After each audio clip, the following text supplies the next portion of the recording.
ዮናታንን ንሰሱና ናብታ ተስፋ ይንስኻ ኢኻ አሉ ንዝብሎ ተስፋ ዝገብሮ ንስኻ ኢኻ መንደለንዩ ብዘይካኻ አምላኺ መንደለንዩ ብዘይባኻ ኢየሱሰይ እትብል መዝሙሮም ተስፋ እግዚአብሔር በሐቂ አዝያ ክንደይ ዓባይ ከም ዝኾነት ሕያው ከም ዝኾነት ነባሪት ከም ዝኾነት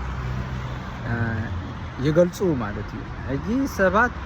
ኣብ መደባቶምን ኣብ ኣካይዳ ህይወቶምን ርድኢቶምን ኣብ ቃልሶምን ኣብ ምሕረት እግዚአብሔርን ኣብ ተስፋ እግዚአብሔርን ክጠራጠሩን ተስፋ ክቆርጹን እንከለዉ እግዚአብሔር ግን በታ ዘይትውዳእን መደምደምታን መወዳእታን ዘይብሉ ተስፋኡ ኣብ ልዕሌኻን ኣብ ልዕሌኽን ተስፋ ከም ዘይቆርጽ ተስፋኡ ከም ዘይትምህምን ናይ ግዜን ናይ ቦታን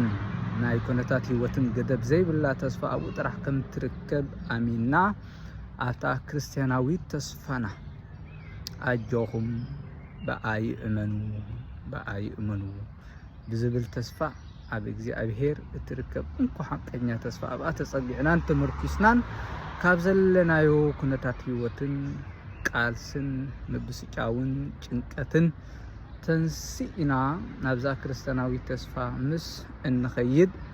መዓዝና ኣብኣ ምስ እንገብር በዛ ዘይትምህምን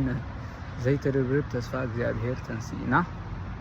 ብሓቂ ህይወትና ክንመርሕ ከም ንኽእል የዘኻኽርና ማለት እዩ። ስለዚ ክርስቲያናዊ ተስፋ ተሃልወና መወዳእታን ገደብን ዘይብላ ተስፋ የቀን የለይ